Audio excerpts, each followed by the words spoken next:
Jonah!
यीशु जी का नाम जपिए, यीशु जी का नाम जपिए, चलो चलिए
दाहिने हाथ और पवित्र भुजा ने उसके लिए उद्धार किया है।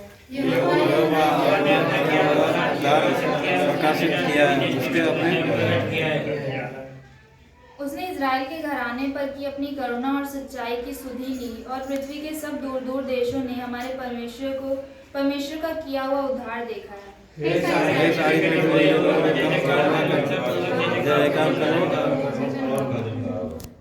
वीणा बजाकर यहोवा का भजन गाओ, वीणा बजाकर भजन का स्वरूप सुनाओ।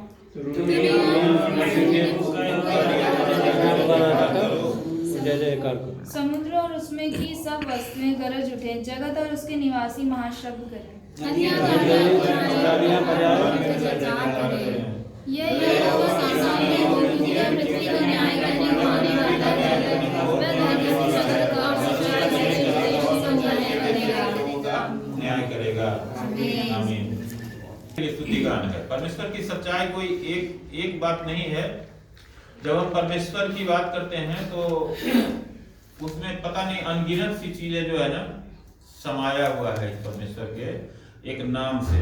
और जब हम परमेश्वर की सच्चाई की बात करते हैं तो परमेश्वर कितना भला है और कितना सच्चा है, हमारे सामने जो है ना एक एक करके जो भी चीजें हमारे जीवन में घटित हुई है, जो हमने देखा है। वैसे हम रोज ही बहुत सारे लोगों की गवाहियां सुनते हैं कि अपने देश के अंदर, दूसरे देशों के अंदर परमेश्वर उनके जीवन में कैसे अद्भुत काम करते हैं और कैसे करते आए हैं और कैसे कर रहे हैं। हालेलुया। तो इसी तरह से वो क्या है, वो परमेश्वर की सच्चाई है, जो परमेश्वर ने अपने लोगों के लिए, अपने डरबइयों के लिए जो वादा किया हुआ है, उस वादे का जो वो पूरा करते हैं तो हम उसको देखते हैं सामने में कि वो कैसे होता है।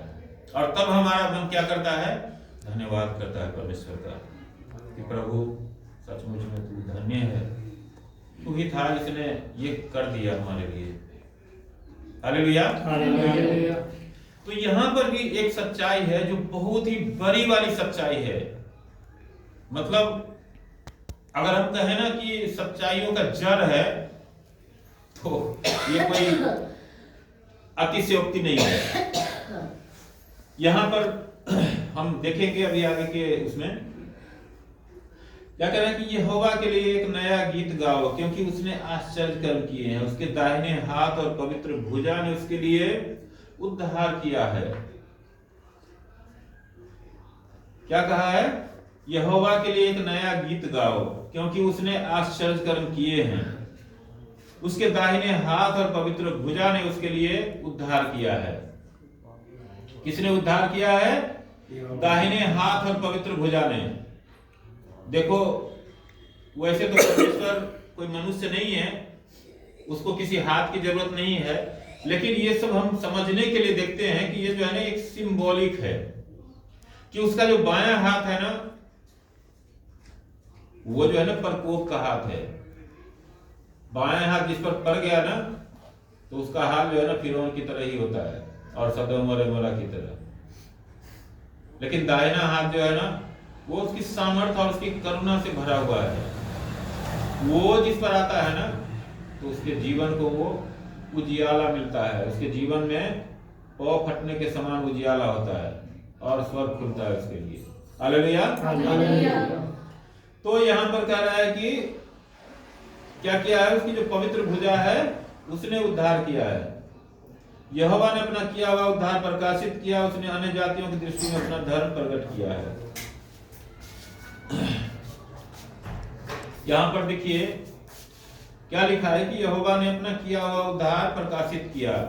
उसने अन्य जातियों की दृष्टि में अपना धर्म प्रकट किया है। अब उसका उद्धार कैसे इस जगत में प्रकट हुआ है? आज वो गवाही है हमारे लिए कि आज हम जिस रूप में मनाते हैं ये 25 दिसंबर क्रिसमस को, वो क्या है? यहोवा ने जो उद्धार का जो द्वार प्रकाशित किया। प्रभु यीशु मसीह क्या है? परमेश्वर का प्रकाशन है, जो उद्धार का प्रकाशन है, उनके वचन का प्रकाशन है। प्रभु ने बोला कि मैं द्वार हूं, है ना। तो परमेश्वर ने अपना उद्धार प्रभु यीशु मसीह के रूप में प्रकाशित किया और अन्य जातियों की दृष्टि में अपना धर्म प्रकट किया। ये जो व्यवस्था है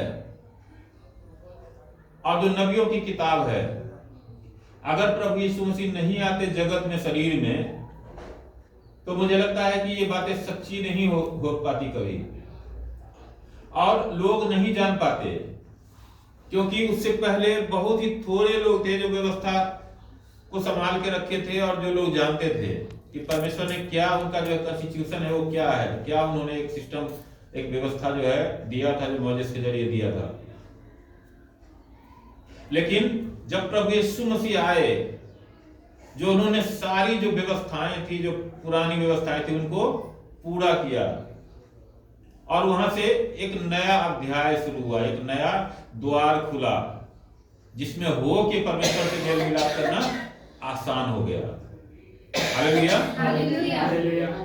तो ये सब क्या हुआ, परमेश्वर का जो धर्म है, यानी कि खरापन जो है, राइचसनेस, वो जो है ना मसीह के द्वारा प्रकट होता है।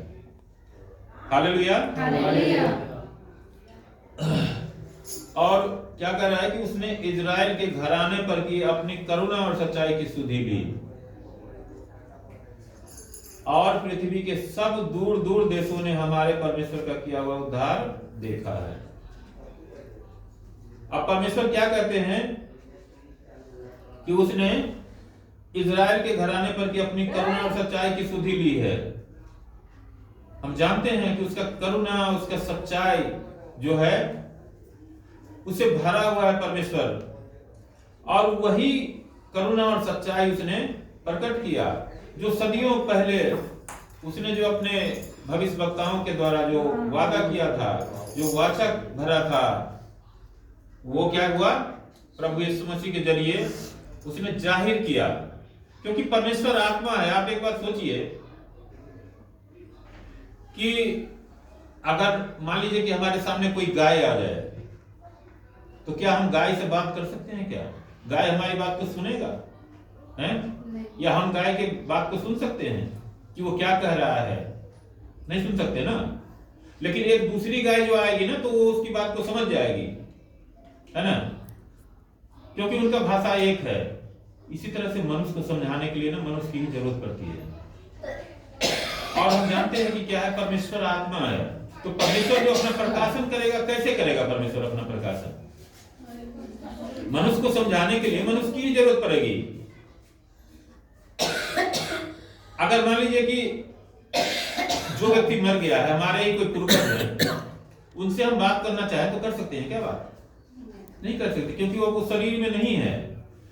हम जो कुछ भी जुबान से बोल रहे हैं ना, जो ये भौतिक जुबान है, उससे जो बोलते हैं ना, वो भौतिक कान के द्वारा सुनी जाती है। वो आत्मिक कान के द्वारा नहीं सुनी जाएगी, और सुनी भी जाएगी तो उत्तर नहीं मिल पाएगा हमें कुछ। उसके लिए हमारे सामने भौतिक कान और भौतिक मुंह दोनों जरूरी है। तो प्रभु यीशु मसीह फिजिकली आए, शरीर में आए, कि ताकि लोग समझ सके कि परमेश्वर की जो करुणा है वो कैसी है। तो वो जो है परमेश्वर का प्रकाशन है यीशु मसीह। हालेलुया। उन्होंने उद्धार के लिए, किस तरह से उद्धार होगा उसके लिए एक रास्ता बनाया, एक रास्ता भेजा, एक द्वार खोला प्रभु यीशु मसीह के जरिए। क्या कर रहा है कि हे सारी पृथ्वी के लोगों, यहोवा का जय जयकार करो, उत्साहपूर्वक जय जयकार करो और भजन गाओ। बीना बजा बजा कर यहोवा का भजन गाओ, बीना बजा कर भजन का स्वर सुनाओ, तुरिया और नरसिंह फूंक फूंक कर यहोवा राजा का जय जयकार करो। समुद्र और उसकी सब वस्तुएं गरज उठे, जगत और उसके निवासी महाशब्द करें, नदियां तालियां बजाएं, पहाड़ मिलकर जय जयकार करें। यह यहोवा के सामने हो, क्योंकि वह पृथ्वी का न्याय करने को आने वाला है। वह धर्म से जगत का और सच्चाई से देश देश के लोगों का न्याय करेगा। अभी हमें ये सब बातें लगता है कि ये सिर्फ जो है ना एक बातें हैं लेकिन हम जल्दी ही इसको पूरा होते हुए देखेंगे। आमीन। क्योंकि ये परमेश्वर का वायदा है, किसी मनुष्य का नहीं है कि वो फिर जाए या बदल जाए। एक बार परमेश्वर ने सृष्टि के आरंभ में ये सूरज, चांद, तारे सब कुछ बनाए और इसको जो है ना काम पर नियुक्त किया कि तुम्हें क्या करना है, सुबह से शाम तक तुम्हें दिन में उजियाला देना है, तुम्हें रात में उजियाला देना, चांदनी देना है, तुम्हें रात में चमकना है। जिसको जिस काम पर नियुक्त कर दिया वो देखो सदियां बीत गई, हजारों लाखों करोड़ों साल बीत गए, 1-2 साल की बात नहीं है, लेकिन आज तक वो चल रहा है, अपने काम पर नियुक्त है। सब कुछ बदलते रहता है, सबका एक उम्र परमेश्वर ने रखा है। कई ऐसी जीव जंतु हैं जिसका उम्र कुछ पल का होता है और बहुत सारे ऐसे जीव जंतु हैं जिसका सैकड़ों साल का उम्र होता है। तो सबके लिए परमेश्वर ने एक व्यवस्था बनाया हुआ है, उस व्यवस्था से उसको चलना चाहिए। हालेलुया। तो मैं धन्यवाद करता हूं प्रभु का, और इसको मैं यहाँ अब करते हैं, आगे फिर देखेंगे। तो अब हम पैदा हुआ बना देखो भागा शैतान।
तेरी दास्तां ये आत्मा सब है तेरे गवाह मसीह अनोखी तेरी दास्तां ये आत्मा मेरा रोम रोम है तेरा मेरा चेहरा है मुझको क्या घटी मेरा रोम रोम है तेरा तू मेरा चेहरा है मुझको क्या घटी तूने जो कुछ गवाया वो कहाँ तुझे चुकाया गया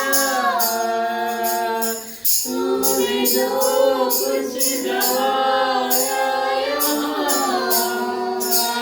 वो कहाँ तुझे चुकाया गया मेरा दिल मेरी जान मेरा तन मेरा मन मेरे यीशु की स्तुति करेगी ये मेरा दिल मेरी जान मेरा तन मेरा मन मेरे यीशु की स्तुति करे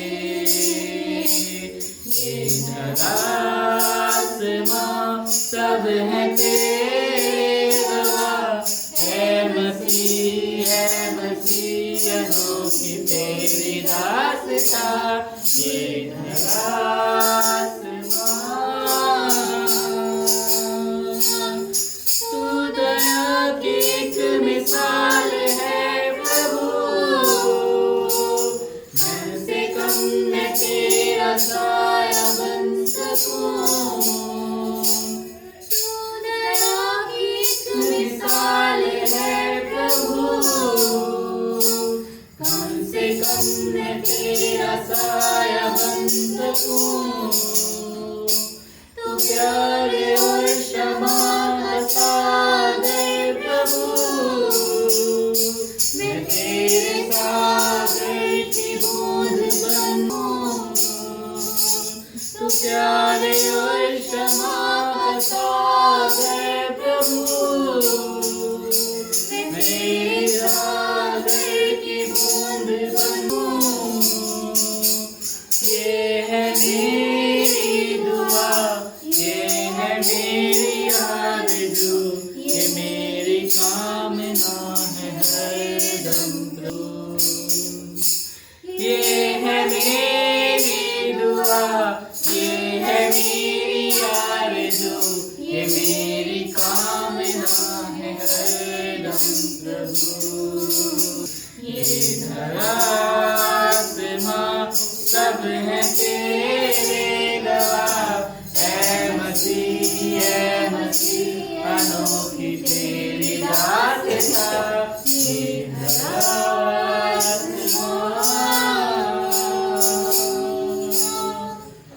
करता है हमें बूझो कितना प्यार करता है हमें सोचो कितना प्यार करता है हमें बूझो कितना प्यार करता है हमें अपने होठ से वो कुछ ना बोलेगा फिर भी देख कर यूं मुस्कुराएगा अपने होठ से वो कुछ ना बोलेगा तुमको देख के यूं मुस्कुराएगा बाहें फैला कर रोज जान उसने दी और कहा मुझको इतना प्यार है अपनी बाहें फैला कर रोज जान उसने दी और कहा मुझको इतना प्यार है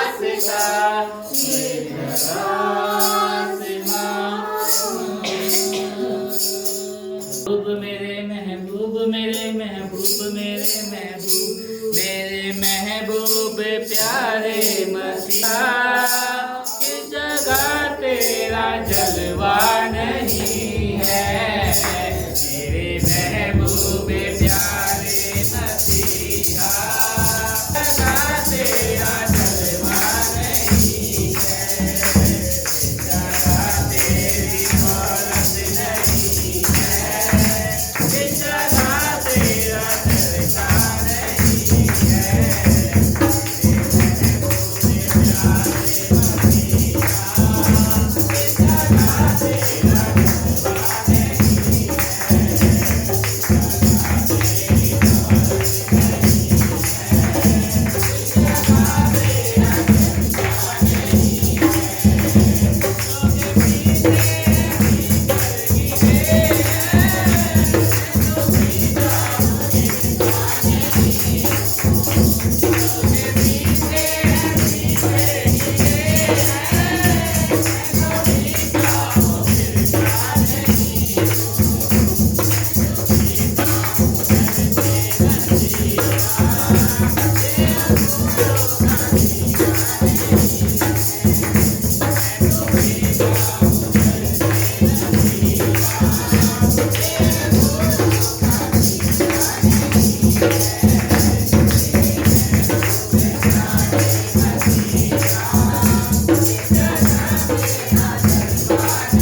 रहे हैं सालों से कि उनके विषय में उनके धरती पर आने से कई सौ साल पहले कितने सारे भविष्यवक्ताओं ने भविष्यवाणी करी थी कि मसीह का आना होगा, मसीह इस जगह पे आएंगे, मसीह का जो जीवन होगा ऐसा होगा, मसीह का जो मृत्यु होगा, जो उनके साथ जो षड्यंत्र करी जाएगी और किस तरह से उनके साथ होगा, किस तरह से वो फिर से तीसरे दिन जी उठेंगे और किस तरह से वो मनुष्य जाति के लिए एक दरवाजा बनेंगे जिस दरवाजे से होकर लोग परमेश्वर से मिल सकेंगे। हालेलुया। तो आज हम विशेष करके देखते हैं यशायाह की किताब हम देखते हैं और उसके 9 अध्याय में हम देख जाएंगे। पेज नंबर है 831।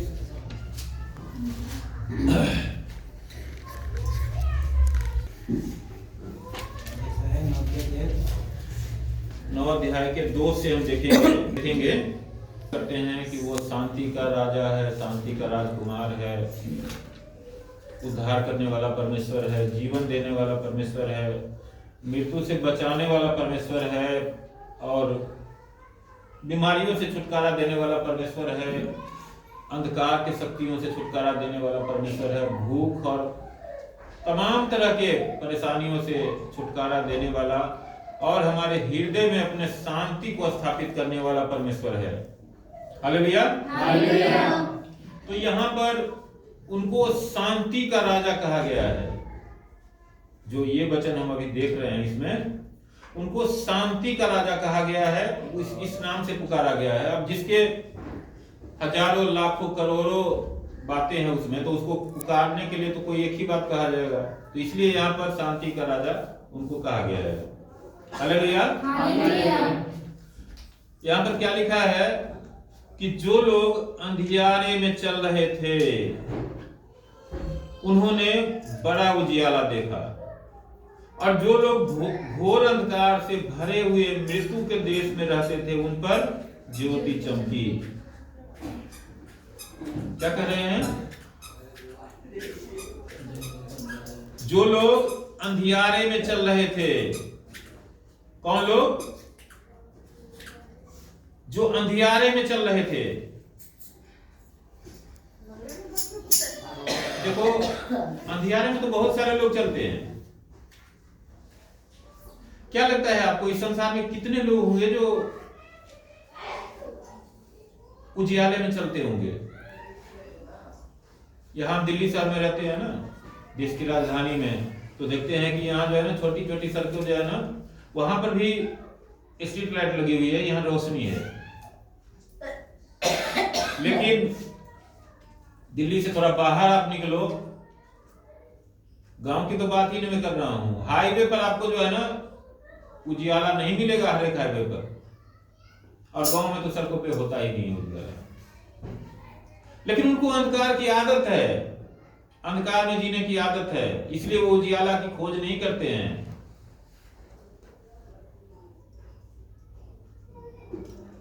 तो देखो अंधियारा होना बड़ी बात नहीं है, अंधियारे में तो सभी पैदा होते हैं, लेकिन हमारे अंदर उजियाले की भूख भी होना चाहिए। और जब भूख होगा तभी हम खोजेंगे, तभी हम रोटी की भी तभी तलाश करते हैं जब हमें एहसास होता है कि हमें भूख लगा है और हमें भोजन को ढूंढना चाहिए, तब हम ढूंढते हैं। यदि हम घर में पड़े रहें तो हमें रोटी आ जाएगा क्या, मुंह में गिर जाएगा क्या? अपने आप नहीं गिरेगा, हमें ढूंढना पड़ता है। तो जो लोग अंधियारे में चल रहे थे उस समय भी, अब ये अंधियारा एक प्रकार का नहीं है। जब हम व्यवस्था की बात करते हैं तो व्यवस्था में क्या है, जैसे एक बच्चा, छोटा सा बच्चा है और स्कूल हम पढ़ने के लिए भेजते हैं, तो एकदम से ना वो रट्टा नहीं मारने लग जाता है सब चीजों को। पहले उसको थोड़ा थोड़ा हम आधा और एक डंडा लगाना, इधर डंडा खड़ा करना, ये सब हम सिखाया जाता है। कोई भी स्कूल में जो है ये सिखाया जाता है, हम सब ने भी वैसे ही सिखाया। लेकिन धीरे धीरे करके क्या होता है, वो फिर और चीजें सीखता है। वैसे ही है, व्यवस्था जो दी गई थी, व्यवस्था जो है सिर्फ एक प्रतीक था, एक चिन्ह था, है ना। जैसे हम सुबह में देखते हैं ना कि सुबह होता है और सूर्योदय का जब टाइम होता है ना, तो हम देखते हैं क्या होता है, शुरू में बिल्कुल खाली थोड़ा सा जो है ना सूरज भी नहीं दिखाई देता है, बिल्कुल लगता है कि अब थोड़ा सा जो है ना लालिमा सी जो है ना फैलने लग गई है। आप सोचो कि अगर वो लालिमा ही खाली रहे तो क्या हम रोशनी देख पाएंगे? क्या गर्मी मिलेगी क्या हमें? गर्मी कब मिलती है? जब सूर्य उदय होता है पूरी तरह से जो है ना उसका उजियाला धरती पर आता है। तो वैसे ही व्यवस्था जो है वही चीज थी।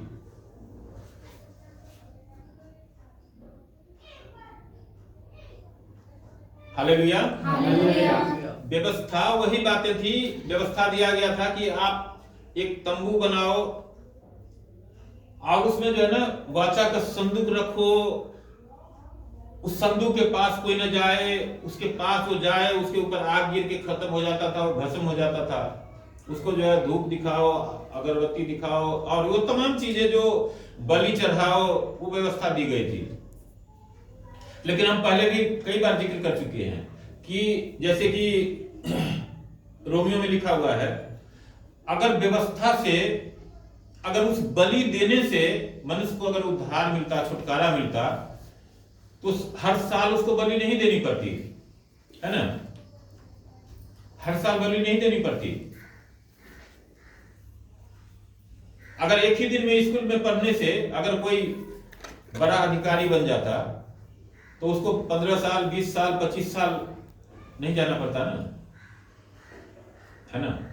लेकिन अगर 20 साल, 25 साल अगर एक बच्चे ने पढ़ लिया तो उसके बाद वो जाएगा कोई नर्सरी में पढ़ने के लिए या प्ले स्कूल में पढ़ने के लिए? नहीं जाएगा ना, क्योंकि उसको ज्ञान मिल चुका है। जितना ज्ञान जरूरी था उसके लिए वो मिल चुका, लेकिन उसके लिए उसको खोज करना पड़ता है ज्ञान का। हालेलुया।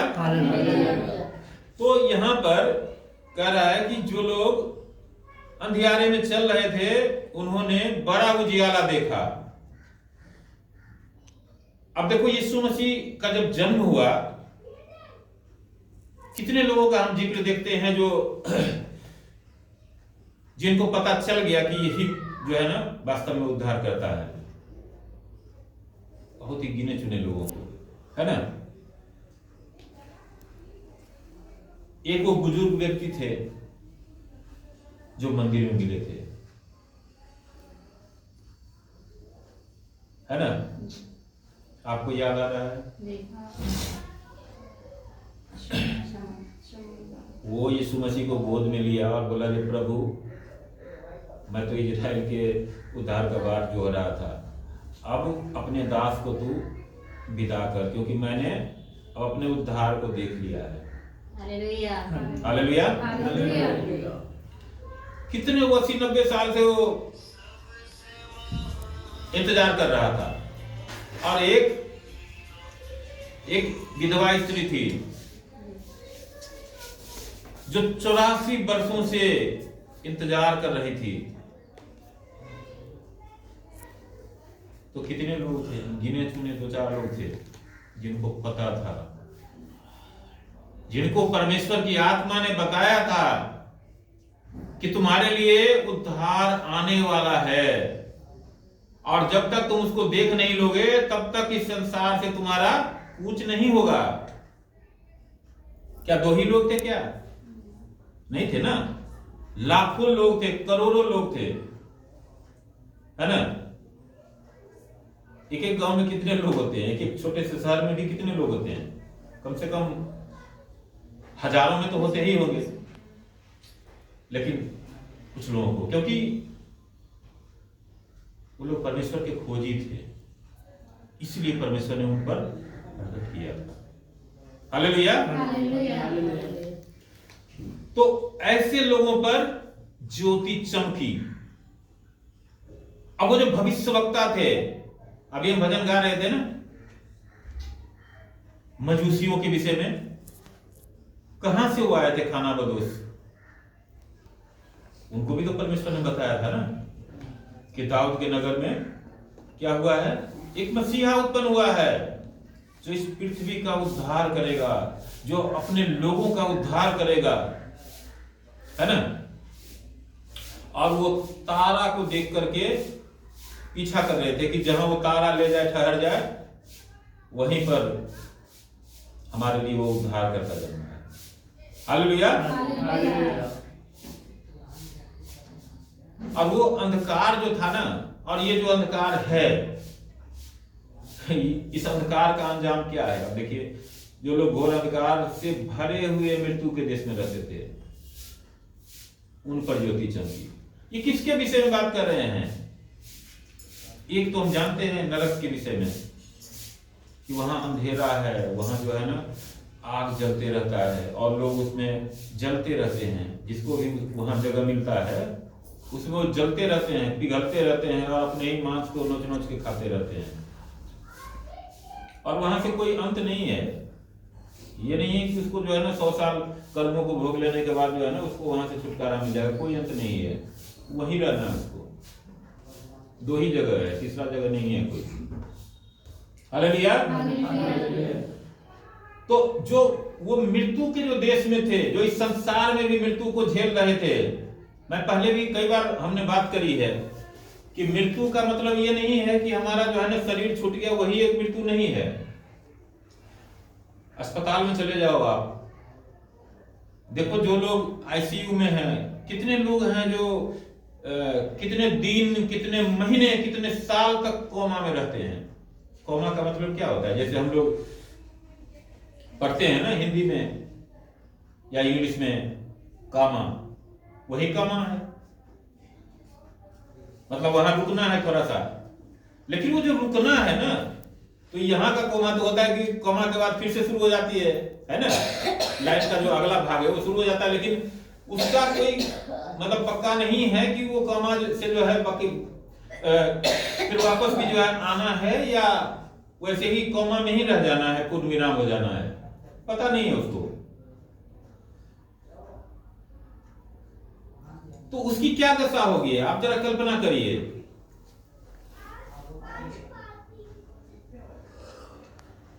आज आप देखिए,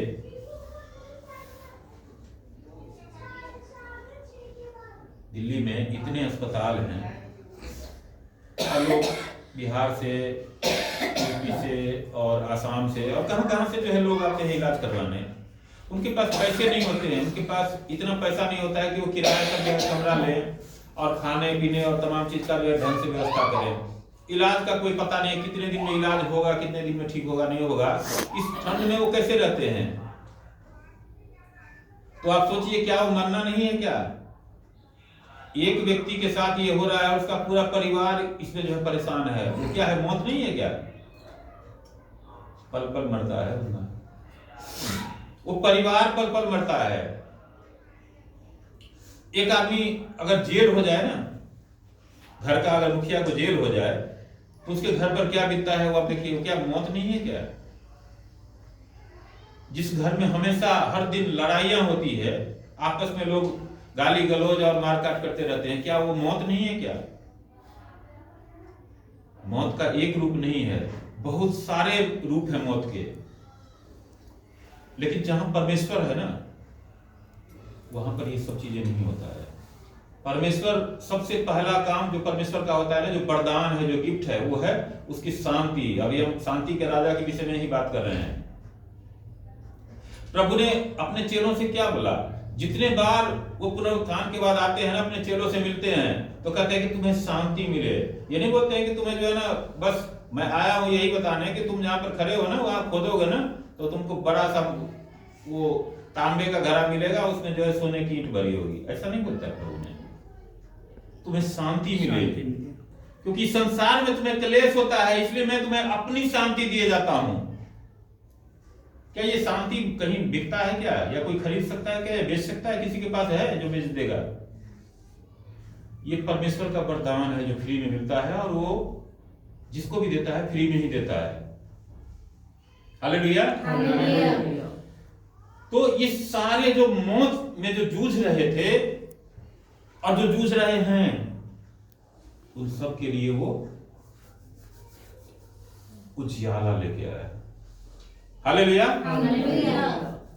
और क्या कह रहा है कि तूने जाति को बढ़ाया, तूने उसको बहुत आनंद दिया, वे तेरे सामने कटनी के समय का सा आनंद करते हैं और ऐसे मगन होते हैं जैसे लोग लूट बांटने के समय मगन रहते हैं। जिसको प्रभु मिल गए ना, उसका जीवन ऐसा ही होता है। उस समय भी ऐसा ही था, आज भी ऐसा ही है। आप देखो, जो प्रभु के उस समय चेले थे, एक जो सबसे यंग जो था यूहन्ना के विषय में ऐसा कहा जाता है कि वो जो है स्वाभाविक मृत्यु मरे थे, लेकिन उनको भी कम ताड़नाएं नहीं झेलनी पड़ी थी। उनको खौलते हुए कड़ाही में डाल दिया गया था कि ताकि वो पक के जल जाए, लेकिन परमेश्वर ने उसको बचाया। और तब वो फिर प्रकाशित वाक्य लिखता है, वो गवाही देते हैं परमेश्वर की। अदरवाइज जितने भी थे, किसी को उल्टा लटका के काट दिया गया, किसी को फांसी पर लटका दिया गया, किसी को सूली पर चढ़ा दिया गया, किसी को भाले से बेच दिया गया, कुछ भी बचा नहीं था।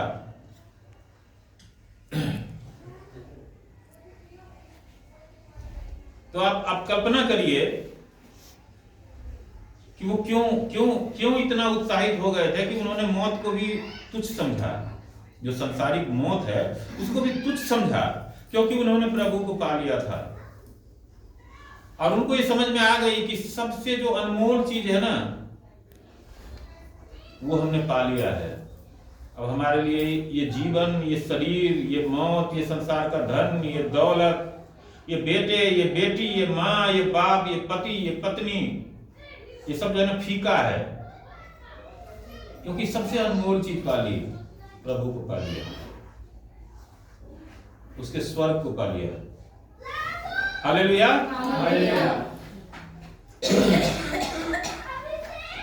इसीलिए ये तमाम बातें लिखी हुई है, क्योंकि तूने उसकी गर्दन पर के भारी जुए और उसके बहंगे के बांस, उस पर अंधेर करने वाले की लाठी, इन सबों को ऐसे तोड़ दिया है जैसे मिद्यानियों के दिन में किया था। क्योंकि युद्ध में लड़ने वाले सिपाहियों के जूते और लहू में लथरे हुए कपड़े सब आग का कौर हो जाएंगे। क्योंकि हमारे लिए एक बालक उत्पन्न हुआ है, हमें एक पुत्र दिया गया है और प्रभुता उसके कंधे पर होगी। हालेलुया। और इसका नाम अद्भुत युक्ति करने वाला, पराक्रमी परमेश्वर, अनंत काल का पिता और शांति का राजकुमार रखा जाएगा। क्या कह रहा है? हालेलुया।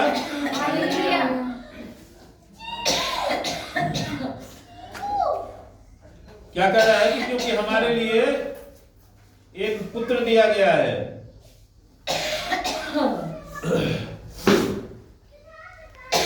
ईश्वर अनंत काल का पिता और शांति का राजकुमार रखा जाएगा।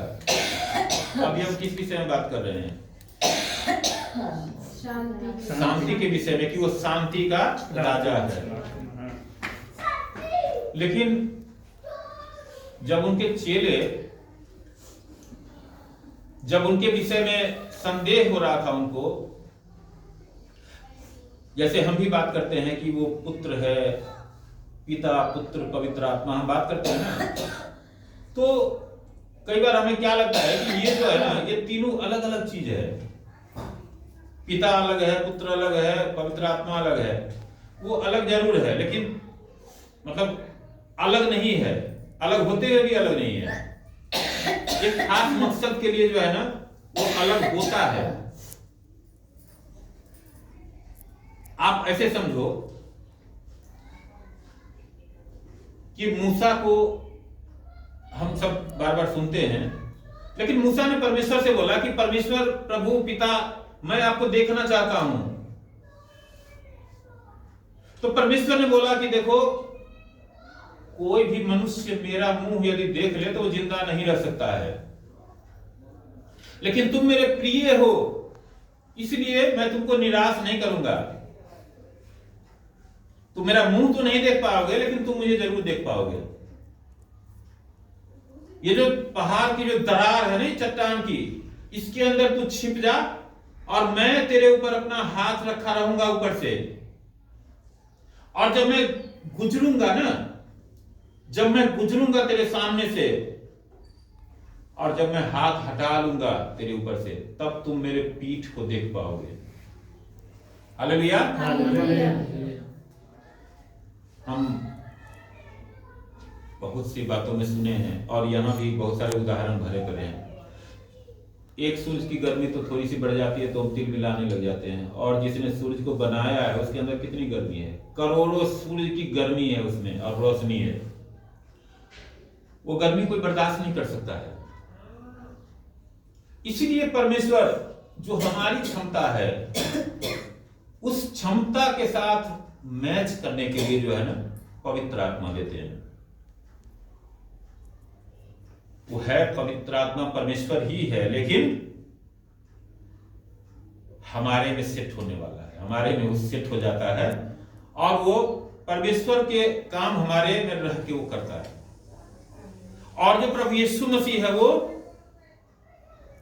परमेश्वर का एक रूप, एक काम था जो दिखाना था कि परमेश्वर का जो वास्तव में स्वभाव है वो कैसा है, वो क्या क्या कर सकता है, उसकी एक झलकी दिखाने के लिए। हालेलुया। तो यही है प्रभु यीशु मसीह का, जो यहां पर हम शांति का राजकुमार की बात करते हैं, वो अनंत काल का पिता है। यानी कि उसके समय का कोई अंत नहीं है। कोई ये नहीं है कि वो रात के 10 बजे सो जाते हैं और सुबह के 5 बजे जग जाते हैं, ऐसा नहीं है।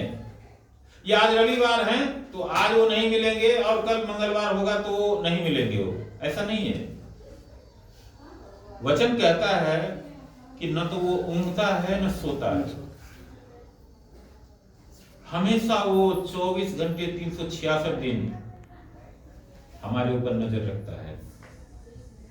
हम क्या कर रहे हैं, क्या बोल रहे हैं, क्या सुन रहे हैं, किसको हमने गाली दी, किसके साथ हमने दुर्व्यवहार किया, किसके साथ हमने अच्छा व्यवहार किया, सब कुछ उसके रडार पर है, उसके सीसीटीवी में सब कुछ टेप है। उसको हम धोखा नहीं दे सकते हैं और वो सबका हिसाब करता है, सबका हिसाब करता है वो। और जो फाइनल हिसाब होगा वो तब होगा जब वो न्याय के दिन जब वो आएगा। हालेलुया।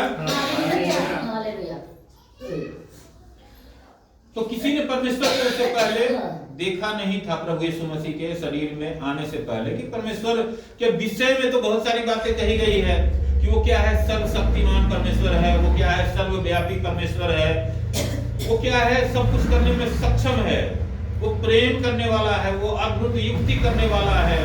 तमाम बातें कही गई थी, लेकिन किसी ने देखा नहीं था। तो परमेश्वर ने अपने आप को प्रकट करने के लिए प्रभु यीशु मसीह के जरिए अपने आप को मनुष्य के ऊपर प्रकट किया कि देखो, अगर कोई अंधकार की शक्तियों से ग्रस्त है, कोई दुष्ट आत्माओं से ग्रस्त है, तो वहां पर ना प्रभु किसी के आगे हाथ नहीं जोड़ने के लिए जाते थे। प्रभु सिर्फ उसको क्या करते थे, आदेश देते थे, निकल जा, और वो निकल जाता है ना। अभी प्रभु ने अपने लोगों को भी वही पावर दिया है, वही सामर्थ दी है, वही आत्मा दी है कि प्रभु के लोग गिड़गिड़ाते नहीं है, वो बोलते हैं निकल जा, और निकल जाते हैं। और कोई 7 दिन 10 दिन 7 साल का जो है कोई समय नहीं लगता है।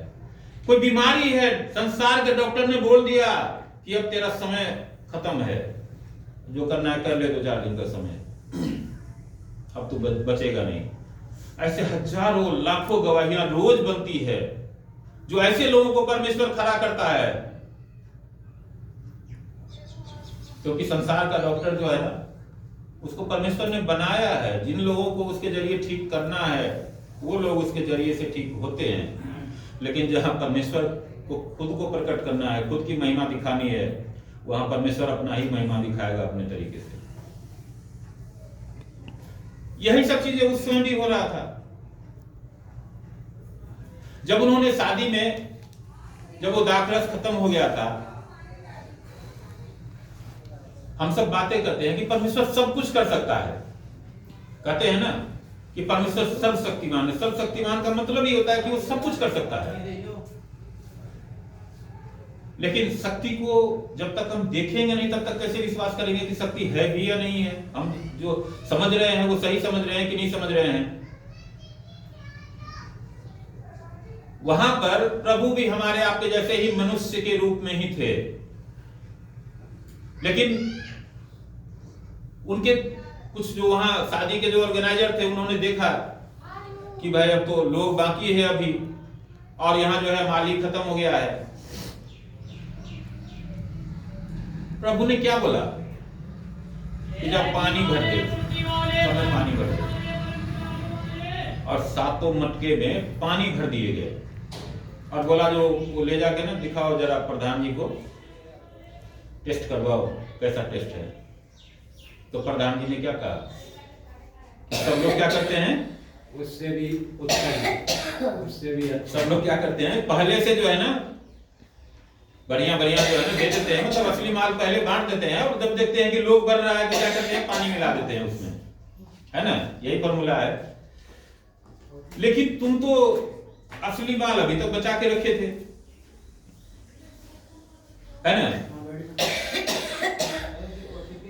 प्रभु ने कुछ फूका नहीं था उसमें, फूका था क्या, ऐसा तो नहीं लिखा है बाइबल के अंदर, कुछ नहीं फूका। प्रभु ने उसको छुआ भी नहीं था। प्रभु ने तो खाली बोला था कि जब पानी भर दो। तो वहां पर क्या दिखता है, सर्वशक्तिमान जो है वास्तव में क्या होता है, वो कुछ भी कर सकता है। उसके लिए कोई बैरियर नहीं है, कोई बाधा नहीं है, कोई सीमा नहीं है, क्योंकि वो परमेश्वर है, सब सीमा से बाहर है। जब यायर की बेटी मरी हुई थी और यायर उसको बुलाने के लिए आते हैं प्रभु को कि हे प्रभु चल थोड़ा मेरी बेटी को देख ले, मेरी बेटी बीमार है, बहुत सीरियस है। रास्ते में लोग क्या कहते हैं कि अरे छोड़ दो, अब गुरु को परेशान मत करो, जो तुम्हारी बेटी तो मर चुकी है। लेकिन प्रभु क्या बोलते हैं कि वो मरी नहीं है, खाली सोई हुई है। और वो जाते हैं और बोलते हैं, क्या बोलते हैं, उठो बेटी। ये कोई मंत्र होता है क्या? और वो लड़की उठ के खड़ी हो गई। क्या ये उसी समय हुई थी क्या? आज नहीं होती है क्या? आज भी होते हैं, आज भी होते हैं और आगे भी होंगे, क्योंकि परमेश्वर का सामर्थ्य हमेशा से था, है और आगे भी रहेगा। आप देखो, लोग कहते हैं कि कोई मर गया तो 3 घंटे के बाद जो है ना उसका लाश सड़ने लग जाता है। ये हम सब जानते हैं अच्छी तरह से। तो कहते हैं कि अब जल्दी से जल्दी ना उसको निकाल दो, यानी तो फिर उसको अगर रखना है तो बर्फ लगा के रखो, है ना, कि ताकि कुछ घंटे बर्फ के साथ रह जाए। 4 दिन इस लाश को रख दिया गया था कवर के अंदर। 4 दिन के बाद क्या होगा? सड़ जाता, कीड़े नहीं पड़े होंगे। लाजर को कितने दिन हो गए थे मरे हुए? 4 दिन। 4 दिन पहले वो कवर के अंदर गाड़ दिया गया था। प्रभु ने क्या बोला? लाजर बाहर निकल। और जैसे वो कफन में लिपटा हुआ था वैसे ही लाजर जिंदा होकर बाहर आया था। लिखा है ना वचन में ऐसा। आज भी होता है। यह सर्वशक्तिमान परमेश्वर। जब हम कहते हैं ना कि सर्वशक्तिमान, तो शक्ति वहां जो है दिखता है। उसको हमारे या दूसरे के या तीसरे के कोई प्रमाण या सबूत की जरूरत नहीं है। हम आज हैं, कल होंगे कि नहीं होंगे पता नहीं है। हम सब चले जाएंगे, जैसे आए हैं वैसे ही चले जाएंगे। लेकिन परमेश्वर उस समय भी था जब हमारे पुरखे भी नहीं थे, तब थे। और जब हमारे बाल बच्चे भी पता नहीं होंगे कि नहीं होंगे, तब भी वो परमेश्वर होगा। क्योंकि उसका अंत नहीं होता है कोई। आजकल हम एक नया शब्द सुनते हैं, सनातन, सनातन धर्म। अरे भैया तुम्हारी उम्र कितनी है? सनातन का मतलब क्या होता है?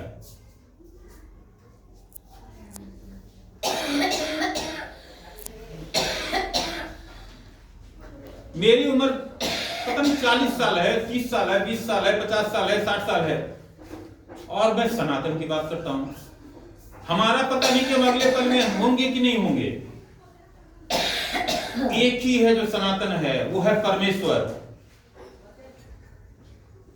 जो जब मनुष्य नहीं बना था ना, तब भी परमेश्वर था, और जब मनुष्य खत्म हो जाएगा तब भी रहेगा परमेश्वर। जब ये पृथ्वी खत्म हो जाएगी, जब आकाश खत्म हो जाएंगे, तब भी वो परमेश्वर रहेगा, क्योंकि उसी ने बनाया है उसको। वो है सनातन, वो है सनातन परमेश्वर। सिर्फ परमेश्वर है जो सनातन है, और कोई भी सनातन नहीं है। सब कुछ टेम्परेरी है ना? हम सब देखते हैं, प्रतिदिन देखते हैं और जानते हैं कि ये सब चीजें ऐसे ही है। आज हम बड़े जतन से खाना बनाते हैं, 100 चीजें का इंतजाम करते हैं और खा लेते हैं, काम खत्म। फिर भूखे होते हैं, फिर हम खाने का इंतजाम करते हैं। आज धूप निकला है तो बहुत अच्छा है, कल कैसा था और कल कैसा होगा हम जानते हैं क्या? कुछ भी अस्थाई नहीं है इस संसार में। केवल एक परमेश्वर ही है जो अस्थाई है। जब हमारे बाप दादे थे उस समय भी वही परमेश्वर थे, और जब हमारे पोते नाती और पता नहीं 5-10 पीढ़ियों के बाद भी वही परमेश्वर होंगे, कोई दूसरा नहीं होगा। एक ही परमेश्वर था, है और रहेगा। हालेलुया।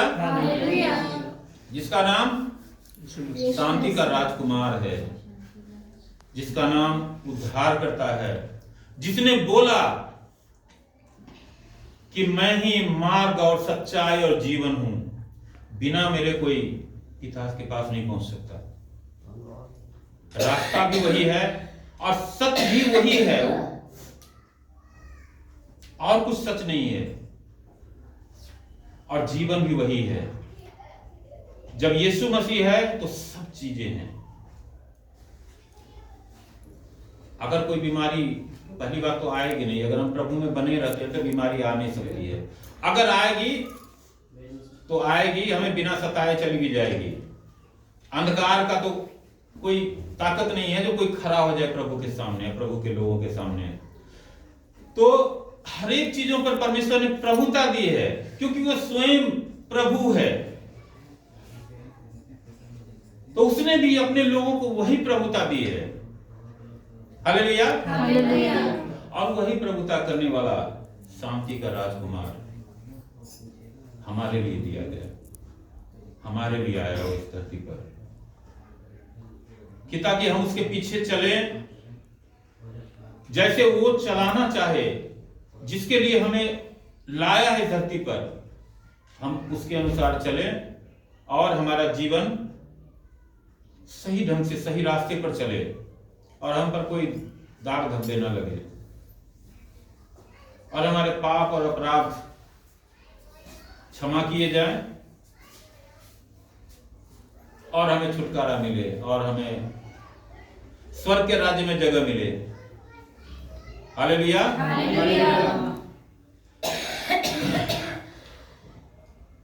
मैं धन्यवाद करता हूं परमेश्वर का इस वचन के लिए। और यहां पर क्या कर रहा है कि उसकी प्रभुता सर्वदा बढ़ती रहेगी और उसकी शांति का अंत न होगा। इसलिए वह उसको दाऊद की राजगद्दी पर इस समय से लेकर सर्वदा के लिए न्याय और धर्म के द्वारा स्थिर किए और संभाले रहेगा। सेनाओं के यहोवा की धुन के द्वारा यह हो जाएगा। हालेलुया। उसकी प्रभुता सर्वदा बढ़ती रहेगी, उसकी शांति का अंत नहीं होगा। परमेश्वर जो शांति एक बार देते हैं ना, या कोई भी आशीष अगर एक बार देते हैं, तो वो आशीष जो है कभी खत्म नहीं होता है, वो हमेशा बना रहता है। परमेश्वर कुछ वापस नहीं लेता हमसे। वो मनुष्य नहीं है कि आज हमने 10,000 रुपये लिए उधार तो हमें कल लौटाना है। बस हमें क्या करना है, जड़ों को जमा के रखना है उस परमेश्वर में। हालेलुया। हालेलुया। प्रभु ने बोला कि यदि तुम मुझ में बने रहो और मेरे वचन तुम में बने रहें तो जो भी तुम चाहो तुम्हारे लिए हो जाएगा। हालेलुया। हालेलुया। तो मैं रुकता हूँ और धन्यवाद करता हूँ प्रभु परमेश्वर का आज की इस सुंदर वचन के लिए जो प्रभु ने हम सबको दिया है, और जो प्रभु ने हमारे ही लिए सब कुछ जो किया, जो हम जानते हैं। और बहुत सारी बातें हैं, लेकिन हमें उन विवादों में नहीं जाना है। हम सिर्फ यही कह सकते हैं कि प्रभु सच्चा है। हम में 100 बुराइयां हो सकती है, हम गलत भी हो सकते हैं, सही भी हो सकते हैं, लेकिन प्रभु में कोई खोट नहीं है। प्रभु सच्चा है और विश्वास के योग्य है। आमीन। आमीन।